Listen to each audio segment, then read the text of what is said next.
very excited today. I am a huge fan of Shark Tank. I love business pitches, I love business competitions. So when I heard that you were going to give a business pitch today, I was over the moon happy. I was imperially happy with the speech that you were going to give today. What I enjoy most especially about your speeches is that you're emotional, you're passionate. You can tell whenever you're talking, you believe in it. You have these emotions that are deep inside of you that come from your history and your background, and that shows in your speech.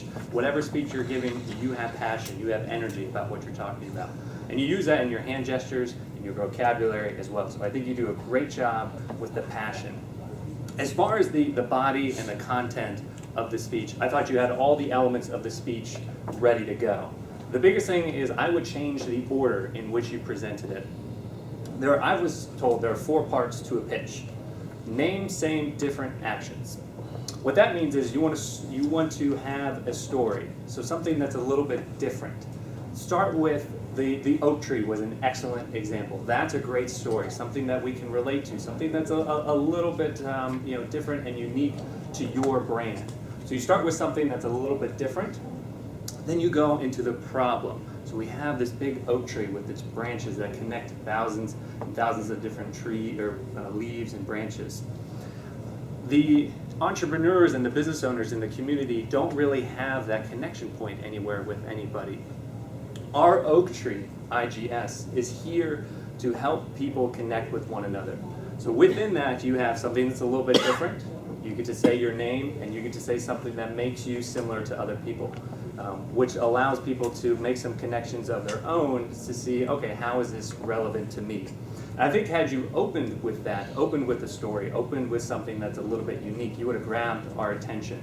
I thought the opening was a little forced. It made it seem like that we were trying to use Diane here as an example, and I thought that was just a little forced. So switching up the content, or the order of the content, I thought would have had a much bigger impact on the speech. Your call to action at the end was good. You had a specific purpose in your speech. You wanted us to fill out a survey and give us your actual feedback, what we really thought about the company. And you told us that at the beginning of the speech too, which I thought was great. So at the beginning of the speech, I was listening to hear about the company and find out what was going on, and I knew at the end exactly what we were trying to get out of the pitch. I thought that your usage of emotion was great. I would say the biggest thing is always remember your tagline. I would say that was one thing that probably was a little bit of a hiccup. If you know your tagline and can deliver it perfectly, that has a much more meaningful and powerful impact on people. So just be a little bit careful of that. But overall, again, I love the concept. I like the idea. Just watch the structure and the order of the pitch, and it'll work out just fine. Can I ask you a question then? You certainly Should I can. share my story at the end? Always Okay. stories should always go at the beginning. People are more apt to listen to someone if they say, I want to tell you a story, or let me tell you about this one time when. People are way more inclined to listen to that than say, I have a great new product for you. Yeah. So always start off with the story and then go into the details of You your said product. start off with the oak tree, so when do I tell my story about how I got to this place? Does it matter?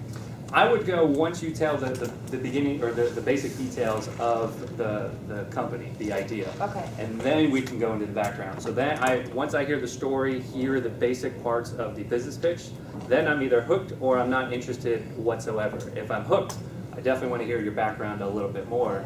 If I'm not interested, I might stop you right there and say, you know what, thank you very much, but no thank you. So I would go with your background and your details after you share a little bit about the company first. Okay. All right. Okay, thank you. Thank you.